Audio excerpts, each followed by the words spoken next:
الحمد لله. الحمد لله نحمده ونستعينه ونستغفره ونؤمن به ونتوكل عليه ونعوذ بالله من شرور أنفسنا ومن سيئات أعمالنا. من يهد الله فلا مضل له ومن يضلله فلا هادي له. ونشهد أن لا إله إلا الله وحده لا شريك له.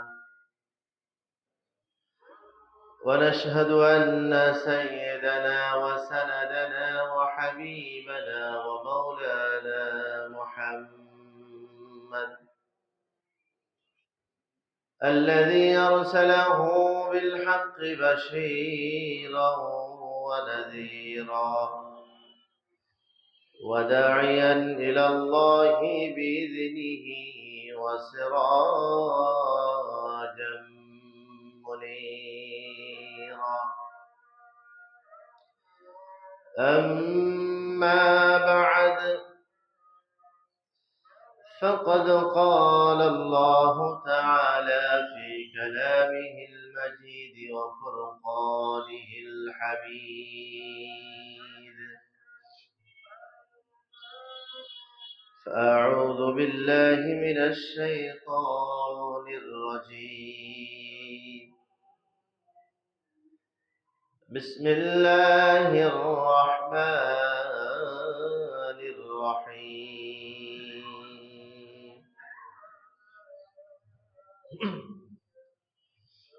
سبحان الذي أسرى بعبده ليلا من المسجد الحرام إلى المسجد الأقصى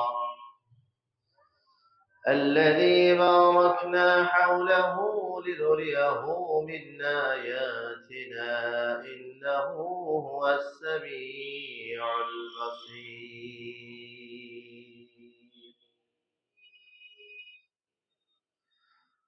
وقال تعالى: ولقد رآه نزلة أخرى عند سدرة المنتهى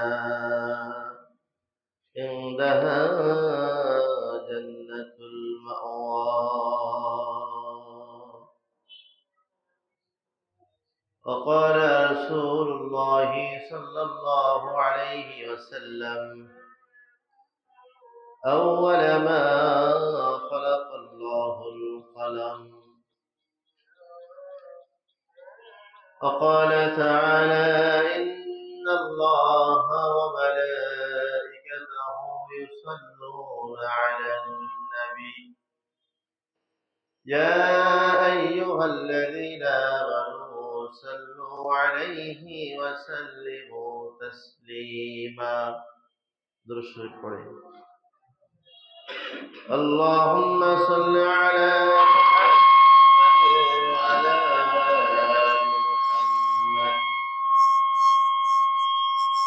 كما صليت على إبراهيم وعلى آل إبراهيم إنك حميد مجيد. اللهم بارك على محمد وعلى آل محمد كما باركت على إبراهيم وعلى آل إبراهيم إنك حميد مجيد.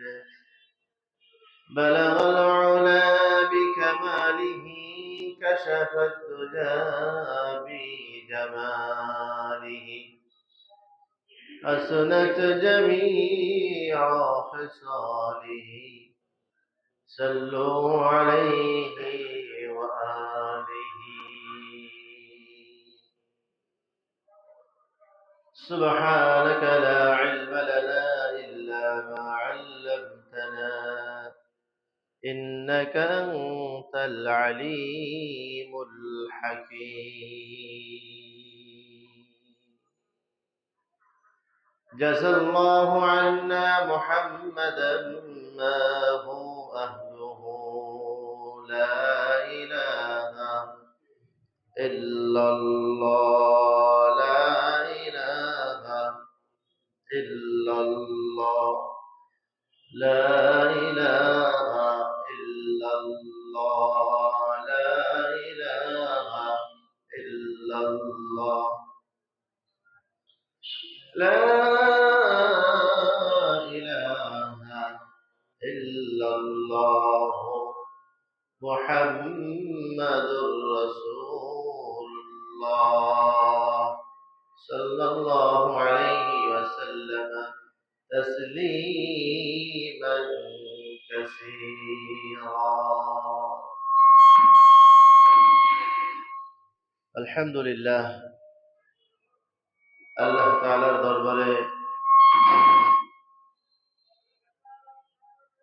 তাআলার দরবারে অসংখ্য অগণিত শুকরিয়া আদায় করছি যে মহান রব্বুল ইজ্জাত ওয়াল জালাল আমাদেরকে পবিত্র মাহে শাবানের প্রথম জুমার নামাজ পড়ার জন্য আল্লাহ তাআলা আমাদেরকে জামে মসজিদে, আমাদের মহল্লার মসজিদে আল্লাহ তাআলা আসার তৌফিক দান করেছেন। এজন্য সকলেই বলছি আলহামদুলিল্লাহ। আল্লাহ তাআলা আমাদেরকে গত জুমা থেকে আজ জুমা পর্যন্ত লম্বা হায়াত দান করেছেন। এক সপ্তাহের মধ্যে বহু মানুষের ইন্তেকাল হয়েছে, বহু মানুষের অসুস্থতা বেড়ে গেছে, বিভিন্নভাবে মানুষ বিভিন্ন জায়গায় বিভিন্ন ব্যাধি নিয়ে আক্রান্ত হয়ে পড়েছেন। আল্লাহ তাআলা আমাদেরকে সুস্থ সবল আকল মস্তিষ্ক ঠিক রেখেছেন। এজন্য আমরা সকলেই আল্লাহ তাআলার দরবারে শুকরিয়া আদায় করছি আলহামদুলিল্লাহ। দরুদ ও সালাম পেশ করছি মানবতার দিশারি সাইয়্যিদুল কাওনাইন, আমার আপনার সকলের প্রাণ প্রিয় মানুষ জনাবে মুহাম্মদ রাসূলুল্লাহ সাল্লাল্লাহু আলাইহি ওয়াসাল্লাম। সম্মানিত হাজিরিন, পবিত্র মাহে শাবান শুরু হয়েছে। শাবানের আজকে 3 তারিখ, 3রা শাবান। শাবানের পরেই আমাদের সকলের কাঙ্ক্ষিত, সকলের চাওয়া পাওয়ার মাস রমজান মাস। রমজান মাস হলো যারা মুমিন, যারা ঈমানদার, যারা মুসলিম, তাদের ইবাদতের সিজনারি মাস। আমাদের দেশে ব্যবসার কিছু সিজন আছে, তো যাদের ব্যবসা নাকি বৃষ্টির মৌসুমে হয়, তারা যত ঝড় বৃষ্টি হোক না কেন তারা কিন্তু থেমে থাকে না, তারা থেমে যায় না। বৃষ্টির কারণে ঝড় হচ্ছে, বন্যা হচ্ছে, এই জন্য কিন্তু তারা বসে যায় না, থেমে থাকে না, তাদের পরিশ্রম চলতে থাকে। কারণ তাদের ভালো করেই জানা যে আমাদের এই ব্যবসা যদি বসে যায়, ব্যবসার সময় যদি ব্যবসা না করতে পারি, তো সারা বছর আমার চলা দুষ্কর হবে। এই জন্য ব্যবসার সিজনে যে কোনো মূল্যে তারা ব্যবসা করবেই করবে। আল্লাহ তাআলা যারা ঈমানদার, যারা মুমিন, যারা মুসলিম হবে, যারা মুমিন হবে, তাদের জন্য ইবাদতের সিজনারি মাস রাখছেন, যে মাস হলো পবিত্র মাহে রমজান। রমজান মাস হলো ইবাদতের জন্য সুন্দর এক মৌসুম, যে মৌসুমে ইবাদত বন্দেগী করে মানুষ আগাতে পারে। তো সে মাস আমাদের সামনে আসতেছে, আমরা দিন গুনতে থাকি। আল্লাহ তাআলা যেন আমাদের রমজান মাস পর্যন্ত হায়াত পৌঁছায় দেন। সম্মানিত হাজিরিন, গত জুমায় আমাদের আলোচনা হচ্ছিল রাসূল আকরাম সাল্লাল্লাহু আলাইহি ওয়াসাল্লামের পবিত্র শবে মেরাজ সম্পর্কে। লাইলাতুল মেরাজ 27 দিবাগত রাতে, রজবের 26 দিবাগত রাতে পয়গম্বর আলাইহিমুস সালামের মেরাজ হয়। আংশিক কিছু কথা বলা হয়েছিল, আজকে বাকি কথা বলে শাবান মাসে আমাদের কি করণীয় আছে, শাবান মাসের মধ্যে আমাদের কি আমল রয়েছে, এ সম্পর্কে আমরা ইনশাআল্লাহ যতটুকু সময় হয় কিছু আলোকপাত করার চেষ্টা করব ইনশাআল্লাহ। তো রাসূল আকরাম সাল্লাল্লাহু আলাইহি ওয়াসাল্লামের মেরাজ হয়েছিল রাতে, সশরীরে, ঘুমের মধ্যে না। আল্লাহ তাআলা জিবরাইল আলাইহিস সালাম সহ ফেরেশতাদের নিয়ে হাতিমে কাবা থেকে বাইতুল মুকাদ্দাস, সেখানে আল্লাহ তাআলা সব নবী আলাইহিস সালামদেরকে জমা করেছিলেন। গত সপ্তাহে বলেছিলাম আজকে এখান থেকে ইনশাআল্লাহ শুরু হবে। তো আল্লাহ তাআলা নবী আলাইহিস সালামের সম্মানের জন্য সব নবী আলাইহিস সালামকে জমা করেছিলেন বাইতুল মুকাদ্দাসের মধ্যে। নবী আলাইহিস সালামের ইমামতিতে 2 রাকাত নামাজ হয়েছিল। রাসূল আকরাম সাল্লাল্লাহু আলাইহি ওয়াসাল্লাম বলেন, যখন বাইতুল মুকাদ্দাসের মধ্যে 2 রাকাত নামাজ পড়া হলো, খারাজা মিনাস সালাত, যখন নামাজ থেকে বের হলেন, বাইতুল মুকাদ্দাসে যখন নামাজ সম্পূর্ণ হয়ে গেল, রাসূল আকরাম সাল্লাল্লাহু আলাইহি ওয়াসাল্লামের সামনে জিবরাইল আলাইহিস সালাম 2টা পেয়ালা নিয়ে আসলেন, একটা দুধের আর একটা মদের। একটা পাত্রের মধ্যে দুধ রাখা আর একটা পাত্রের মধ্যে মদ রাখা। রাসূল আকরাম সাল্লাল্লাহু আলাইহি ওয়াসাল্লাম মিল্লাবান, দুধ গ্রহণ করলেন এবং দুধ পান করলেন, মদকে ছেড়ে দিলেন, মদ গ্রহণ করেননি। জিবরাইল আলাইহিস সালাম বলেন, ওগো নবী, এটা আপনার ফিতরাত, এটা আপনার স্বভাব। আজকে আপনি দুধ গ্রহণ করেছেন, যদি আপনি দুধ গ্রহণ না করে খামার মদ গ্রহণ করতেন, তাহলে আপনার উম্মত ধ্বংস হয়ে যেত, উম্মতের মধ্যে পাপ ভরে যেত।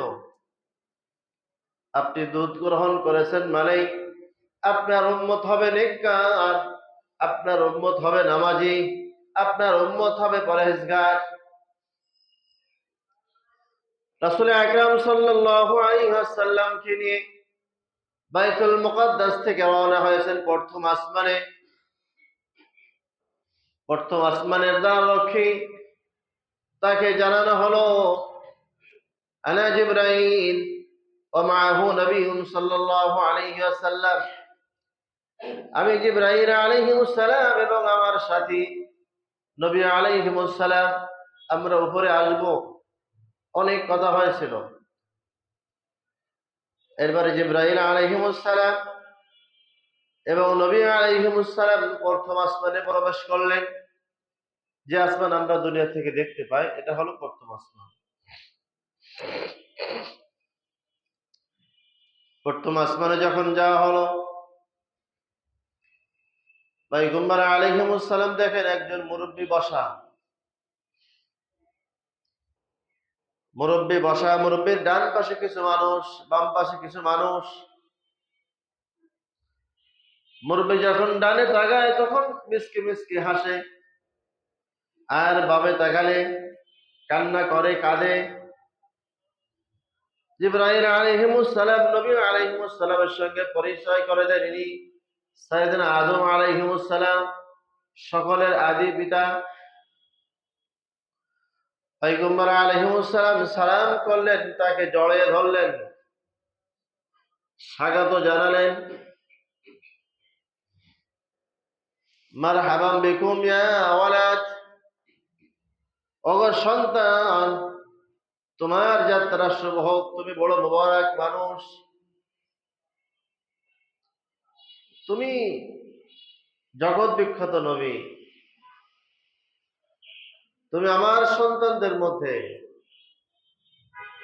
তোমার যাত্রা শুভ হোক।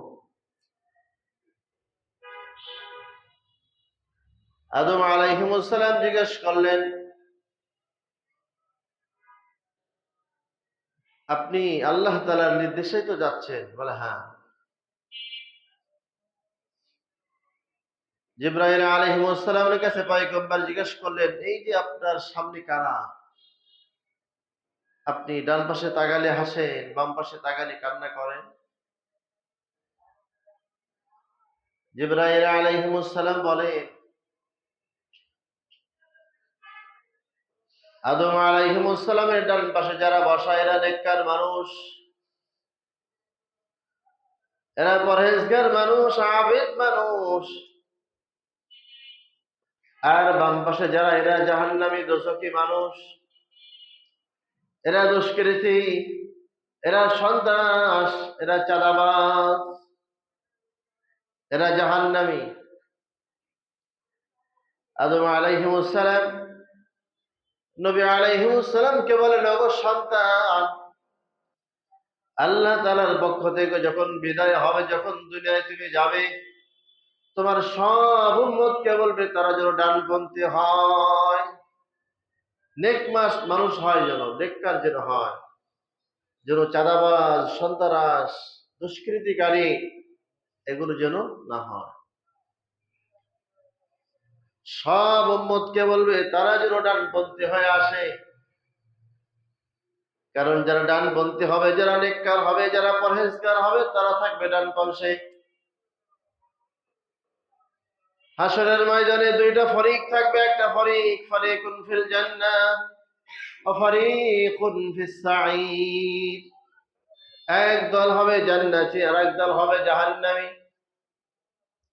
জান্নাতি যারা হবে তারা ডান পাশে থাকবে, তাদের আমল নামাও ডান হাতে দেওয়া হবে। হাসরের মাঠে যখন মানুষ আমল নামা ডান হাতে পেয়ে যাবে, তখন সব মানুষ লাফাইতে লাফাইতে আরেকজনকে দেখাবে, এই দেখো আমার আমল নামা ডান হাতে এসে গেছে, আমি ডান হাতে আমল নামা পেয়েছি, তার মানে আমার নসিব ভালো, আমি ডানপন্থী, আমার আল্লাহ তাআলা জান্নাত দান করবে। এই জন্য ডানপন্থী ভালো, বামপন্থী ভালো না। যারা নেককার হবে, যারা পরহেজগার হবে, আবেদ হবে, তারা হবে ডানপন্থী। আর বামপন্থী হবে গুনাহগার, পাপাচার, সন্ত্রাস, চাঁদাবাজ, মদখোর, জিনাখোর, এবাখোর যারা হবে, এরা সব বামপন্থী। এই জন্য আদম আলাইহিস সালাম বলেন, পয়গম্বর, আপনি যখন দুনিয়ার মধ্যে যাবেন, আপনি উম্মতকে বলবেন তারা যেন ডানপন্থী হয়ে দুনিয়া থেকে আসে, বামপন্থী যেন না হয়। এরপর জিবরাইল আলাইহিস সালাম নবী আলাইহিস সালামকে বললেন, চলেন, দ্বিতীয় আসমানে যাওয়া হলো। দ্বিতীয় আসমানের মধ্যে হযরত ঈসা আলাইহিস সালাম সেখানে অবস্থান করেন। ঈসা আলাইহিস সালামের সঙ্গে পরিচয় করা হলো। ঠিক প্রত্যেক আসমানের মধ্যে একই রকমের কথা হয়, কে আসছে, আপনার সঙ্গে কে, আল্লাহ তাআলার অনুমতি আছে কিনা, এগুলো সব আসমানে বলে। তো জিবরাইল আলাইহিস সালাম বলেন যে হ্যাঁ, আল্লাহ তাআলার অনুমতি রয়েছে, আল্লাহ তাআলার অনুমতি সাপেক্ষেই আমরা যাচ্ছি। বাস, দরজা খোলা হয়েছে দ্বিতীয় আসমানের মধ্যে। জিবরাইল আলাইহিস সালাম এবং নবী আলাইহিস সালাম যখন গেলেন, সেখানে ঈসা আলাইহিস সালামের সঙ্গে সাক্ষাৎ হলো, পরিচয় হলো। ঈসা আলাইহিস সালাম নবী আলাইহিস সালামকে জড়িয়ে ধরলেন এবং বললেন, হে আখি, আমার ভাই, ভাই সম্বোধন করেছেন যে আহলান সাহলান মারহাবান, আপনার সফর ভালো হোক, আপনাকে স্বাগত জানাই, আপনার মোবারক হোক, আপনার কল্যাণকর হোক, এভাবে তাকে স্বাগত জানানো। এরপর তৃতীয় আসমানে হযরতে ইউসুফ আলাইহিস সালাম সেখানে বসা। তাফসীরের মধ্যে আসছে ইউসুফ আলাইহিস সালামের সঙ্গে কেন সাক্ষাৎ করানো হলো। ইউসুফ আলাইহিস সালাম পৃথিবীর সব সৌন্দর্যের অর্ধেক সৌন্দর্য তাকে দেওয়া হয়েছে। তাফসীরের মধ্যে আসছে ইউসুফ আলাইহিস সালামের সঙ্গে সাক্ষাৎ হওয়া মানে আল্লাহ তাআলা এই কথার ইঙ্গিত করলেন, জানিয়ে দিলেন, ওগো নবী, আপনার যে উম্মত জান্নাতি হবে সে উম্মত ইউসুফ আলাইহিস সালামের মতো সুন্দর একটা যুবক। জান্নাতি যারা হবে তাদের তো বয়স 30 বছর। একটা যুবকের যে বয়স হতে হয় এমন একটা বয়স হবে। আল্লাহ তাআলা জানালেন, পয়গম্বর আলাইহিস সালামের উম্মত যারা জান্নাতে হবে তারা ইউসুফ আলাইহিস সালামের মতো সবাই সুন্দর হয়ে যাবে। একটা মানুষের চেহারা খারাপ থাকবে না, একটা মানুষ কালো কুৎসিত হবে না, সব মানুষের চেহারা হবে সুন্দর। ইউসুফ আলাইহিস সালাম নিজে বলেন, মেরাজের রাতে যখন নবী আলাইহিস সালাম আমার সামনে আসলো, আমার যেন কেমন মনে হলো আসমানের চাঁদ আমার সামনে বসা। কারণ ইউসুফ আলাইহিস সালাম যে সুন্দর, তার থেকে অনেক অনেক গুণ বেশি সুন্দর আমার নবী। ইউসুফ আলাইহিস সালাম নিজে বলেন, আমার সামনে যখন পয়গম্বর আলাইহিস সালাম বসা ছিলেন, আমার মনে হলো যেন আসমানের পূর্ণিমার চাঁদ আমার সামনে বসা। এত সুন্দর মানুষ। ইউসুফ আলাইহিস সালাম তাকে অনেক স্বাগত জানালেন, অনেক তাকে তার জন্য দোয়া করলেন। এরপরে আল্লাহ তাআলা জিবরাইল আলাইহিস সালামকে বললেন, চতুর্থ আসমানে নিয়ে আসো, সেখানে ইদ্রিস আলাইহিস সালাম বসা। ইদ্রিস আলাইহিস সালাম আল্লাহ তাআলার জলিল কদর একজন নবী। ওয়ারাফানাহু মাকানান আলিয়্যা। আযকুর ফিল কিতাব ইদ্রিস ইন্নাহু কানা সিদ্দীকান নাবিয়্যা। ইদ্রিস আলাইহিস সালামকে আল্লাহ তাআলা এক আলা তবকার স্থানে বসিয়ে রেখেছেন। ইতিহাস আলাদা আছে, ভিন্ন কথা একদিন বলা হবে। ইদ্রিস আলাইহিস সালামের সঙ্গেও দেখা হয়েছে, একই বিনিময় কথা হলো। ইদ্রিস আলাইহিস সালাম পয়গম্বর আলাইহিস সালামকে দেখেই জড়িয়ে ধরে বললেন, নাতি কেমন আছো?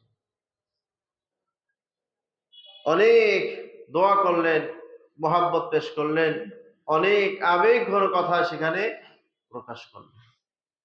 এরপরে পঞ্চম আসমানে চলে গেলেন, সেখানে হারুন আলাইহিস সালাম বসা।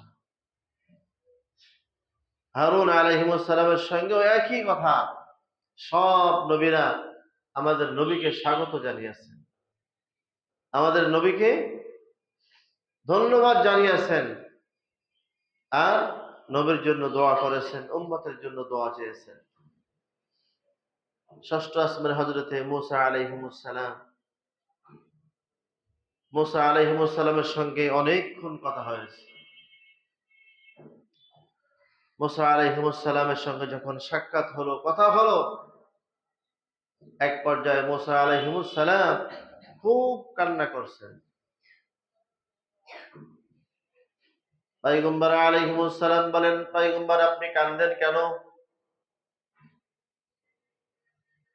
আমার সঙ্গে কথা বলতে বলতে আপনি কান্না শুরু করলেন কেন? বলে, আমার কান্নার কারণ হলো আমি আল্লাহ তাআলার কাছে প্রশ্ন করেছিলাম,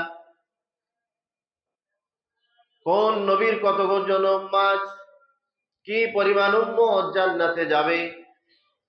তো আল্লাহ তাআলা আমাকে মূসা আলাইহিস সালামকে বললেন যে আপনার একটা বিশাল বিশাল উম্মত, একটা অনেক পরিমাণ উম্মত জান্নাতে প্রবেশ করবে। পয়গম্বর আলাইহিস সালাম বলেন, কান্নার কারণ কি? তাহলে ভালো কথা, খুশির খবর। এটা তো কান্নার কোনো কথা না। আপনার বিশাল পরিমাণ উম্মত জান্নাতে যাবে, এটা আপনার জন্য তো অনেক ভালো কথা। মুসা আলাইহিস সালাম বলেন, না, আমি আল্লাহ তাআলাকে বললাম আমার উম্মতের চেয়ে অন্য কোন নবীর উম্মত বেশি পরিমাণে জান্নাতে যাবে কিনা।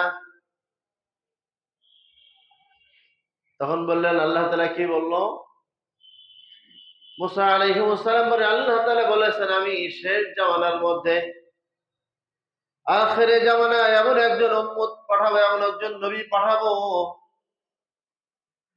যে নবীর উম্মত এত পরিমাণ জান্নাতি হবে, সামনে তাকাইলে উম্মতি মুহাম্মাদি দেখা যাবে, ডাইনে তাকালেও দেখা যাবে, বামে তাকালেও, পিছনে তাকালেও, সব হাসরের মাঠে জান্নাতের ময়দানে উম্মতি মুহাম্মাদি থাকবে। এই জন্য আমি কান্না করছি যে আমার উম্মত একটা বিশাল পরিমাণ হবে, অন্য নবীদের থেকে মুসা আলাইহিস সালামের উম্মত বেশি জান্নাতে যাবে।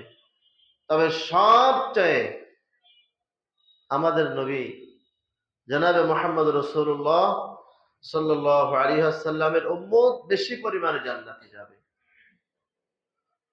মুসা আলাইহিস সালাম আফসোস করে বলেন যে আমার আফসোস হয় যে আমার উম্মত কেন বেশি ইবাদত বন্দেগী করলো না, কেন আমার ধর্ম গ্রহণ করলো না, কেন সে জান্নাতি হলো না।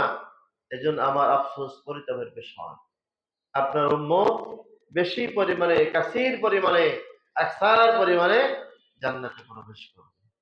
এজন্য আমাদের জন্য খোঁজ খবর, আমরা বেশি পরিমাণে মানুষ জান্নাতে যাব। জান্নাতে যাওয়ার কাজ দুনিয়া থেকে কিন্তু করতে হবে। সপ্তম আসমানে চলে গেলেন। সপ্তম আসমানের মধ্যে হযরতে ইব্রাহিম আলাইহিস সালাম বসা। দুইটা রিওয়ায়াত। একটা রিওয়ায়াত হলো সপ্তম আসমানের মধ্যে বাইতুল মামুর, একদম বাইতুল্লাহ বরাবর, ঠিক সেখানে আরেকটা বাইতুল্লাহ, আরেকটা মসজিদ নির্মিত হয়েছে, সেটা হলো বাইতুল মামুর, যেখানে ফেরেশতাদের নামাজ হয়। কত বড়! প্রত্যেক অক্তে, প্রত্যেক দিন ৭০,০০০ ফেরেশতা সেখানে নামাজের জন্য যায়। একবার যে প্রবেশ করে দ্বিতীয়বার প্রবেশ করার সুযোগ নাই। কি পরিমাণ ফেরেশতা আল্লাহ তাআলা বানিয়েছেন। ইব্রাহিম আলাইহিস সালামের সঙ্গে যখন সাক্ষাৎ হলো, সালাম বিনিময় করা হলো, ইব্রাহিম আলাইহিস সালাম স্বাগত জানালেন, তাকে ধন্যবাদ জানালেন। ইব্রাহিম আলাইহিস সালাম দেখেন, দুইটা রাওয়াতের একটা রাওয়াত হলো বাইতুল্লাহ হেলান দিয়ে বসা, সামনে অনেক ছোট ছোট মাসুম বাচ্চারা বসা। আর একটা রাওয়াত হলো বাইতুল মামুর, সপ্তম আসমানে একটা বট বৃক্ষ বা একটা বড়ই গাছ, গাছের সাথে হেলান দিয়ে বসা, সামনে অনেক ছোট ছোট মাসুম বাচ্চারা রয়েছে। পয়গম্বর আলাইহিস সালাম জিজ্ঞেস করলেন, এই বাচ্চারা কারা? জিবরাইল আলাইহিস সালাম বলেন, এই বাচ্চারা হলো ছোট্ট ছোট মাসুম বাচ্চা, তারা যাদের পিতামাতার নিয়ত ছিল সন্তান বড় হয়ে আলেম হবে, যাদের পিতামাতার আশা ছিল আমার সন্তান একজন হাফেজে কোরআন হবে, একজন আলেম হবে, মুফতি হবে, কারি হবে, অথচ সন্তানগুলো ছোট্ট অবস্থায়, নাবালেগ অবস্থায় ইন্তেকাল হয়েছে। ছোট্ট অবস্থায়, মাসুম বাচ্চা অবস্থায় তাদের ইন্তেকাল হয়েছে। আল্লাহ তাআলা এই সন্তানগুলো ইব্রাহিম আলাইহিস সালামের কাছে শিক্ষক বানিয়ে তাদেরকে পড়াচ্ছেন। কিয়ামতের মাঠে এরা বড় বড় আলেম হয়ে পিতামাতাকে খোঁজ নিয়ে নিয়ে তাদেরকে হাত ধরে ধরে নিয়ে জান্নাতে চলে যাবে। ইব্রাহিম আলাইহিস সালাম নবী মুহাম্মদ সাল্লাল্লাহু আলাইহি ওয়াসাল্লামকে পাশে নিয়ে বসে জড়ায় ধরলেন, অনেক তাকে স্বাগত জানালেন, আর বললেন, পয়গম্বর, আমার পক্ষ থেকে আপনার উম্মতকে সালাম দিবেন। ইব্রাহিম আলাইহিস সালাম আমাদেরকে সালাম দিয়েছেন, সপ্তম আসমান থেকে আমাদেরকে সালাম বিনিময় করেছেন যে আপনার উম্মতকে আমার পক্ষ থেকে সালাম বিনিময় করবেন। তাহলে আমরা কত দামি মানুষ, কত দামি উম্মত যে নবীরা আমাদেরকে সালাম পাঠিয়েছে। এই জন্য দামি মানুষ দামি কাজ করতে হবে।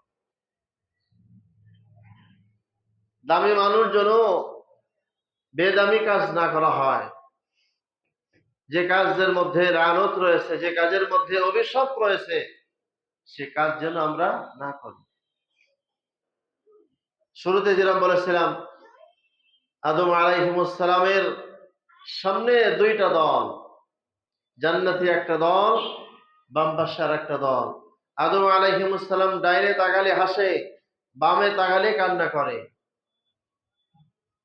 জিবরাইল আলাইহিস সালাম বলেছেন যে ডান পাশে যারা আছে এরা জান্নাতি মানুষ, বাম পাশে যারা আছে এরা জাহান্নামী।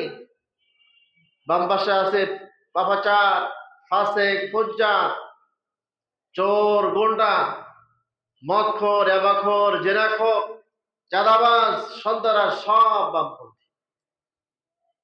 আদম আলাইহিস সালাম আমাদের নবীকে বলছেন আপনার উম্মতকে বলবেন যেন ভালো ভালো কাজ করে, নেক নেক কাজ করে ডানপন্থী হয়, বামপন্থী যেন না হয়।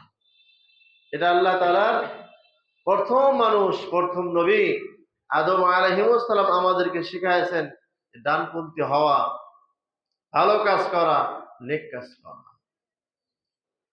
জিবরাইল আলাইহিস সালাম এবং পয়গম্বর আলাইহিস সালাম সপ্তম আসমানে যখন সব কথা হয়ে গেল, সেখানে সিদরাতুল মুনতাহা একটা বড়ই গাছ। সিদরাতুল মুনতাহা মানে শেষ প্রান্ত, যার উপরে আর কেউ উঠতে পারে না, ফেরেশতারা উঠতে পারে না। মুনতাহায় একটা বড়ই গাছ, তার ফল একটা বড় বড় মাঠ, তার মতো বড়, গাছের পাতাগুলো হাতের কানের মতো বড়। আল্লাহ তাআলা বলেন ওয়ালাকাদ রাআহু নাসলাতান উখরা ইনদা সিদরাতিল মুনতাহা। নবী আলাইহিস সালাম জিবরাইল আলাইহিস সালামকে আরেকবার সেখানে তার সশরীরে স্ব-আকৃতি দেখেছেন যে তার কতগুলো ডানা আছে। ওখানে আরেকবার তার সঙ্গে তার মোলাকাত হয়েছে। জিবরাইল আলাইহিস সালাম বলেন যে আপনি আসেন, ওঠেন, এখন আমিও যেতে পারবো না, আর আপনার বাহক যে বোরাক এরও যার ক্ষমতা নাই, এখানে আমরা থাকবো, আপনি উপরে ওঠেন। সেখানে আনা হলো রফরফ। রফরফ এক বাহন, ওটাকে আনা হলো। পয়গম্বর আলাইহিস সালাম বলেন আমি একদম নিঃশব্দ, যেন কোনো শব্দ নাই, গভীর রাতে অনেক সময় নিঃশব্দ কোনো শব্দ হয় না, এমন একটা জায়গায় পৌঁছালাম যেখানে গেলে আমি খসখস আওয়াজ আমার কানে আসলো। অনেক সময় কলমে খাতায় দ্রুত লিখলে শব্দ হয়, তো এরকম একটা শব্দ আমার কানে আসলো। আমি জিজ্ঞেস করলাম কিসের শব্দ? তো বলা হলো যে এটা ওই শব্দ, আপনার উম্মতের তাকদীর লেখা হয়েছে। আউয়ালা মা খালাকাল্লাহুল কলম, আল্লাহ তাআলা প্রথমে কলম সৃষ্টি করেছেন, আর সেই কলম দিয়ে লেখা হয়েছে মানুষ পৃথিবীতে আসার 50,000 বছর পূর্বে, আমি আসার, আপনি আসার পূর্বে আমাদের তাকদীর লেখা হয়েছে। পয়গম্বর আলাইহিস সালাম বলেন তাকদীর লেখার কলমের খসখস আওয়াজ আমি কানে শুনেছি, আমার কানে আওয়াজ আসছে, আমি শুনে আসছি। এরপরে আল্লাহ তাআলা বললেন পয়গম্বর আপনি আরশে আজিমে আসেন, ধন্য করেন আরশে আজিম। রফরফে করে আল্লাহ তাআলার কাছে চলে গেলেন। যাওয়া মাত্রই আল্লাহ তাআলাকে পয়গম্বর আলাইহিস সালাম বলেন, এক রাতে আসছে আত-তাহিয়াতু লিল্লাহি ওয়াস সালাওয়াতু ওয়াত তাইয়্যিবাত। আল্লাহ তাআলা আমার সব ইবাদত, আমার কল ইবাদত, ফেল ইবাদত, যত রকমের ইবাদত একজন মানুষ করতে পারে সব আপনার জন্য নিবেদিত। আল্লাহ তাআলাকে বলছেন আমার সব ইবাদত, কওল, ফেল, কথার দ্বারা, কাজ দ্বারা, হাতের দ্বারা, এক কথায় একটা মানুষ যত রকমের ইবাদত করতে পারে সব ইবাদত আপনার জন্য নিবেদিত। আল্লাহ তাআলা তখন বলেন আসসালামু আলাইকা ইয়া আইয়ুহান নবী ওয়া রাহমাতুল্লাহি ওয়া বারাকাতুহু। হে নবী, আপনার উপরে শান্তি বর্ষিত হোক এবং বরকত দিয়ে আপনার ভরপুর হয়ে যায়। নবী আলাইহিস সালাম দেখেন ৭ আসমানের উপরে চলে গেছেন, কেউ নাই, একা এমন একটা জায়গায় একদম আল্লাহ তাআলার সান্নিধ্যে, আল্লাহ তাআলার কাছে, এখানে যেও উম্মতকে ভুলে নাই। পয়গম্বর আলাইহিস সালাম বলেন, শুধু আমার উপরে শান্তি বরকত না, আসসালামু আলাইনা ওয়া আলা ইবাদিল্লাহিস সালিহিন, শান্তি বর্ষিত হোক আমার উপরে, আমার নেককার মানুষের প্রতি, সবার জন্য শান্তি বর্ষিত করা হোক। শুধু আমাকে কেন, আমার সব নেককার মানুষ যারা হবে, আমার যারা নেককার হবে, পরহেজগার হবে, তাদের প্রতিও শান্তি বর্ষিত করা হোক। তখন এক বাক্যে ফেরেশতা, আল্লাহ তাআলা এবং নবী আলাইহিস সালাম বলেন, আশহাদু আল্লা ইলাহা ইল্লাল্লাহ ওয়া আশহাদু আন্না মুহাম্মাদান আবদুহু ওয়া রাসূলুহু। ফেরেশতা, আল্লাহ তাআলা এবং সকলের সমষ্টিভাবে যে বাক্য নামাজের মধ্যে পড়া হয়, আত-তাহিয়াতু লিল্লাহি ওয়াস সালাওয়াত, এক রাওয়াতের মধ্যে আসছে। তো দেখেন আল্লাহ তাআলার একদম সান্নিধ্যে গেছেন, যেখানে আর কেউ নাই, সেখানেও নবী আলাইহিস সালাম কিন্তু আমাদেরকে ভুলে নাই। তাহলে তিনি আমাদের জন্য কত ফিকির ছিলেন, অথচ আমরা নবী আলাইহিস সালামের, তার শানে, তার মানে, তার এতাআতে, তার দেখানো মতে কিন্তু চলি না। আমরা ব্যর্থ, আমরা অপদার্থ, আমরা অভিশপ্ত হব। যা হোক, সেখানে আল্লাহ তাআলার সঙ্গে কথা হয়েছে। আল্লাহ তাআলা নামাজ হাদিয়া পেশ করেছেন 50 ওয়াক্ত, আমরা জানি। আবার এসে যখন মুসা আলাইহিস সালামের সঙ্গে কথা হয়েছে, মুসা আলাইহিস সালাম বারবার তাকে পাঠিয়ে নামাজ কমানো হয়েছে, আমরা জানি 45 ওয়াক্ত কমানো হয়েছে। এরপরও আল্লাহ, মুসা আলাইহিস সালাম বলছিলেন আপনি যান। পয়গম্বর বললেন যে আমার যেতে লজ্জা হচ্ছে, আমি আর যাব না।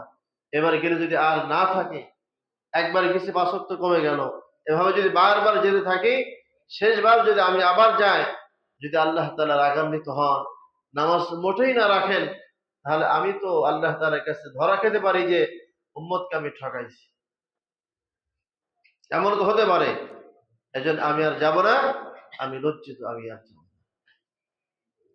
আল্লাহ তাআলা ঘোষণা করলেন, পয়গম্বর আপনার কোন উম্মত যদি 5 ওয়াক্ত নামাজ সুন্দর করে জামাতের সাথে পড়তে পারে, আমি যেটা প্রথমে ঘোষণা করেছিলাম 50 ওয়াক্ত, আমি ঠিক তার 50 ওয়াক্ত নামাজের সবদান করব।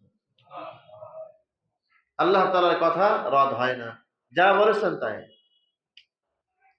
যা হোক, লম্বা কথা। নবী আলাইহিস সালাম মেরাজের রাতে এসে ঠিক যে বিছানা থেকে গিয়েছিলেন, গরম বিছানা, এসে দেখেন বিছানা গরম। অনেক কথা, লম্বা কথা, 27 বছরের এক কথা। নবী আলাইহিস সালাম, ফজরের আজান হচ্ছে, আজানের ওয়াক্ত হয়ে গেল, মসজিদে যাচ্ছেন। যাওয়ার পথে এক বৃদ্ধ, সে কান্না করছে। ইতিহাসে আছে, আপনারাও জানেন সবাই। কান্না করতেছে। পয়গম্বর আলাইহিস সালাম বলেন, এ বৃদ্ধ, কাঁদো কেন? বলে, আমি কাঁদি, আমি এক ইহুদির বাসায় কাজ করি, ইহুদির গোলাম। আজকে আমার বড় লেট হচ্ছে যেতে। এখন গেলে ইহুদি আমাকে তিরস্কার করবে, গালিগালাজ করবে, এই ভয় আমি কাঁদতেছি।